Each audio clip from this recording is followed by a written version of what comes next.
Graham slid the folder across our dining table before pot roast cooled. As if dinner were only a soft place to land demand. The house smelled like rosemary and rain, but his phone stayed face down beside his glass. "It is just paperwork. Marin," he murmured, wearing the patient smile he used when he wanted me small. I saw my bakery's name under personal guarantor, and understood my husband had brought me a trap. I kept my hand near fork instead of the folder, because Graham trusted nervous hands more than steady eyes. His phone lit up again, and upside down. Brielle Carter's name was clear enough to freeze the room. The message showed one line before screen went black. Did she sign yet? The roast. The napkins. His polished voice. All of it rearranged around that sentence. And I realized he was not only cheating. He was making me finance the life he promised her. What does this have to do with my bakery? I made my voice thin, almost embarrassed, because that was the wife he knew how to handle. Graham leaned back, relieved by my softness, and tapped the folder. Short-term financing? Boring adult stuff, but it reduces pressure for both of us. He did not say Brielle's name, and that omission sat louder than confession. I let my shoulders sink and stared at the page as if collateral were foreign. "I do not understand why they need my signature," I whispered, and his smile warmed because he thought confusion meant consent. "Because your little cake thing has clean books, and mine has hotel relationships. Together, it looks stronger." He said little cake thing while sitting in the home my wedding cakes kept standing. And for the first time, contempt focused me. I nodded, giving him the tired wife he had rehearsed for years. "My head is splitting. Let me read it tomorrow." Graham left the folder there, which told me he believed the hook was in.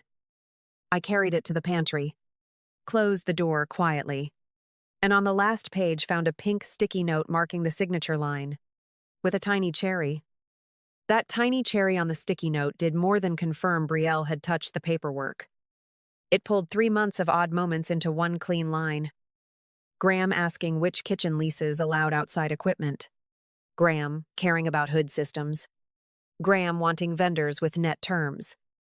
I had mistaken curiosity for interest, because marriage teaches you to reward signs of being seen. I stood in the pantry with the folder against my ribs and saw our home differently. The dining chairs he chose after a guest complimented Scandinavian design had been paid for during wedding tasting season. The mortgage had survived slow Januaries because I took birthday orders after closing. His suits, client dinners, and quiet confidence in front of people who called him polished rested on invoices he never read. Graham liked telling strangers, "Marin makes cakes," as if my work began with sugar and ended with frosting.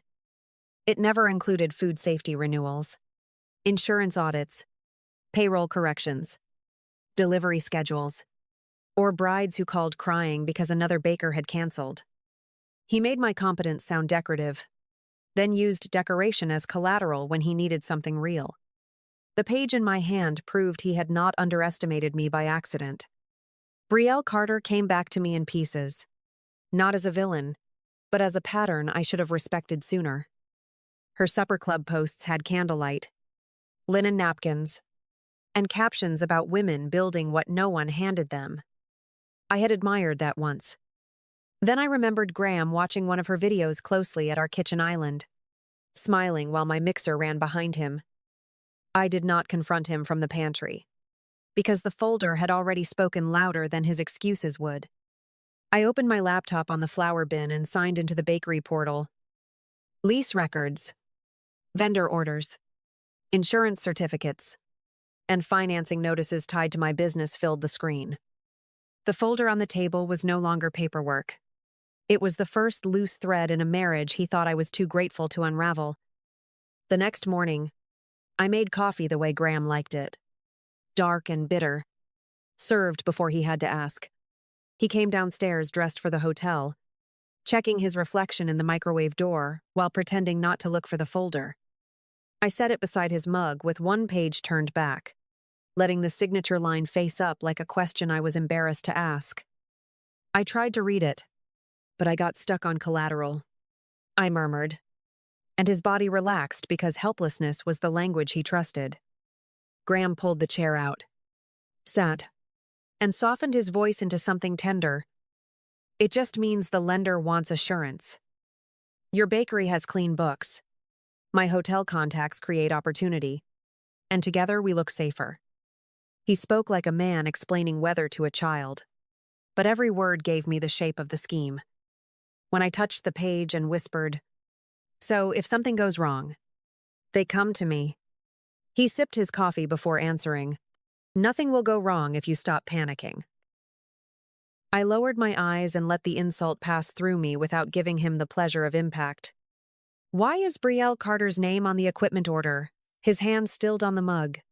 Not long enough for a stranger to notice, but long enough for a wife who knew his pauses. She is helping with the event concept. Marin. Do not turn every woman with ambition into a problem. The delivery address under her name mattered more than his denial, because lies sound cleanest when paper has dirtied them. After he left, I texted Calvin Rhodes and asked him to check vendor logs for any equipment order that did not pass through me. His reply came while Graham's coffee ring was still wet on the table, deck oven, warming cabinet, and prep tables ordered through our account. Delivery set for a private dining space in Capitol Hill. I stared at the address until the room steadied. Graham had not just brought me a folder to sign. He had brought me the missing receipt for the life he was building behind my back. By noon, I was sitting across from Lenora Pike with a canvas tote in my lap and no mascara on my face. I had not come to perform heartbreak, because heartbreak did not explain vendor logs, financing notices, lease records, or a delivery address that had nothing to do with my bakery. Lenora's office smelled like paper, coffee, and rain drying off wool coats, and she did not reach for sympathy when I spread the documents across her desk. She reached for a yellow pad and began turning pain into sequence. "Start with what you own, not what he wants," she said, and that sentence settled my breathing better than comfort would have. I gave her the bakery lease, food safety renewals, insurance certificates, payroll records, and the financing form Graham wanted me to sign. She read each page without flinching, then circled the guarantor line and asked who benefited if I agreed. I slid Calvin's vendor log across the desk, and the Capitol Hill delivery address answered before I did. Lenora did not promise me a clean win, and that made me trust her faster. Washington did not become simple because my husband had humiliated me. Property, debt, and marriage still had rules. She wanted dates, funding sources, signatures, delivery receipts, and proof that the equipment had moved toward Brielle's supper club instead of my business. "We do this clean, or we do not do it," she said, and I understood she was not building drama. She was building something that could stand. The call from Denise Harlow came while Lenora was comparing my lease signature to the financing initials. Denise was the lending officer on the file, brisk and careful, with no interest in my marriage except where it touched her paperwork. She confirmed that the application had my business name, a hand-initialed page, and a login from a device I did not recognize. When I told her I had not authorized the financing, her voice tightened into procedure, not pity. Lenora wrote preservation of records across the top of her pad, then asked for my calendar, Calvin's time-stamped email, and the bakery's delivery schedule from the same window. The evidence did not need to shout. It only needed to line up. I walked out with no speech prepared for Graham, no angry post drafted for Brielle, and no fantasy of public collapse. Just a legal path narrow enough to keep me honest and sharp enough to cut through every lie he had wrapped around my name. The tasting event was held in a narrow Capitol Hill dining space with brick walls, rented glassware, and the kind of soft lighting that made every plate look more expensive than it was. I went because an old wedding client had invited my bakery to provide samples. And because Lenora had told me to keep moving like a business owner, not a wounded wife. Brielle Carter stood near the prep counter in a cream blouse, calm and polished, explaining her supper club to two brand reps as if the room had always belonged to her. Then I saw the deck oven behind her, and the serial number on the side matched the invoice Calvin had sent me. My stomach did not drop. It narrowed. The oven, the warming cabinet, the prep tables, all of it sat inside a room Brielle was calling her launch space, while my business name sat on the order trail. She noticed me before I reached the counter, and for 1 second her face lost its practiced glow. That 1 second told me she knew enough to be afraid, even if she did not know enough to stop. Graham told me you two were already done. She breathed when I stood close enough for only her to hear. I looked past her shoulder at the oven, then back at her careful eyes. Then why did my business account pay for your equipment? Brielle. She swallowed, glanced toward the brand reps, and lowered her voice like my truth was the impolite part of the evening. You should talk to Graham about that. Not here. She pressed, and there it was. Not I had no idea. Not let me fix this. Not here. Because the launch was close. The room was watching, and the benefit had already arrived in stainless steel. I did not raise my voice, because the serial number had already done what anger could not. I slipped Lenora's card and a copied invoice into a small envelope, then placed it beside Brielle's tasting menus. Her fingers hovered over it without touching, as if paper could burn skin when it carried the right facts. I left before the first course went out, knowing private dining spaces, brand reps, and lenders all understood one thing better than apologies: disputed equipment makes everyone step back. Graham came home that night, carrying a settlement folder like it was a clean ending he had generously prepared for me. He placed it on the same kitchen table where he had explained collateral over coffee, then loosened his tie with that polished hotel smile. We should handle this like adults. Marin, he began, calm enough to prove he had rehearsed. The papers gave me the bakery, gave him dignity, and gave me a slice of household debt he had dressed up as fairness. I let him keep talking, because Graham always mistook silence for surrender. He spoke about privacy, reputation, and how neither of us needed unnecessary damage if we signed quickly. Then his voice turned soft, almost warm, as he slid the folder closer. You built something sweet. I am not trying to take that from you. I looked at his hand on the settlement and thought of Brielle's deck oven sitting in Capitol Hill with my business name behind it. I opened my own folder and placed the first page over his. The vendor invoice showed the serial number Calvin had pulled from our account.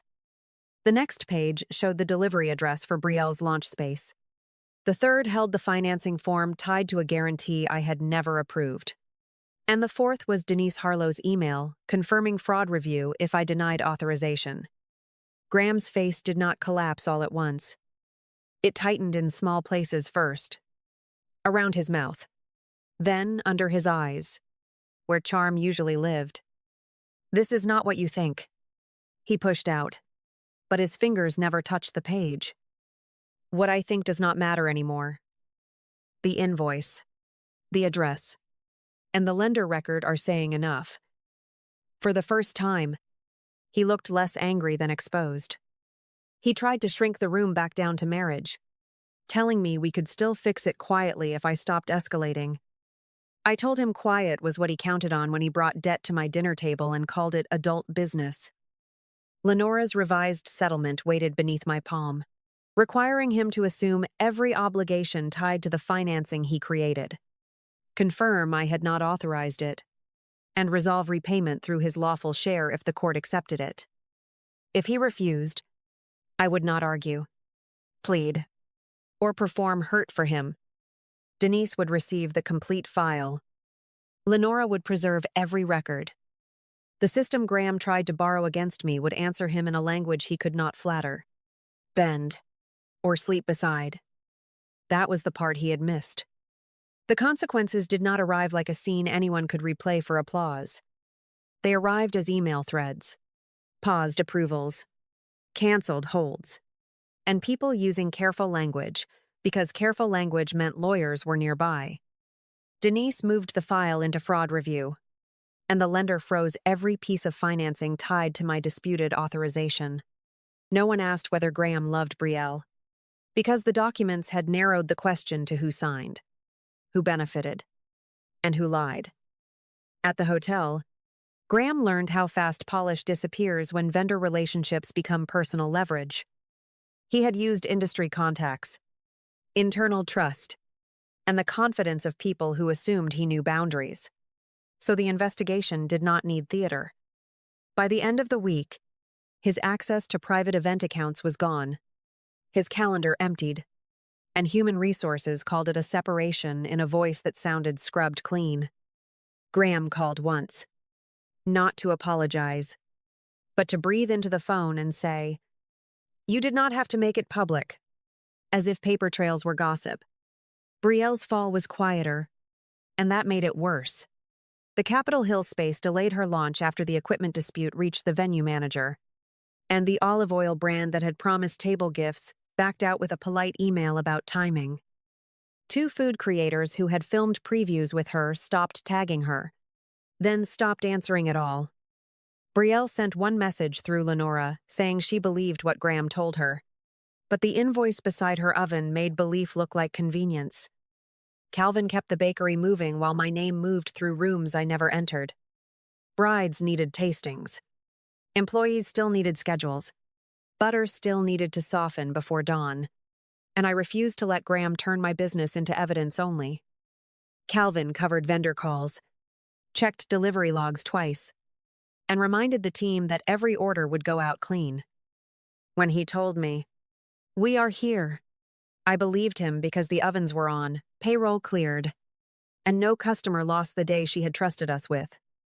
Graham eventually landed in short contract work outside the rooms he used to enter. Seattle did not shout his story back.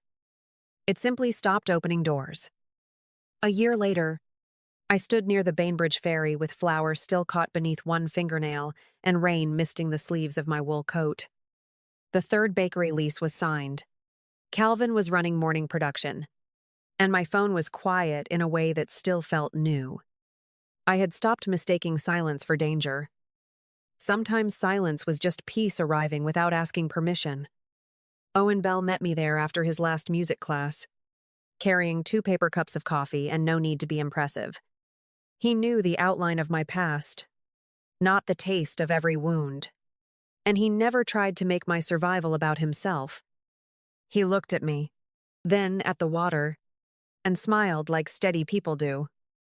"You look peaceful today," he said, and I surprised myself by answering, "I think I finally am." I did not rebuild because Graham broke something. I rebuilt because the receipts, the ovens, the payroll, and the people who stayed reminded me I had never been empty. If this story found you at the right time, tell me where you are listening from and what you are learning to release. Sometimes peace begins when you stop begging someone to see your value and start living like you already know it.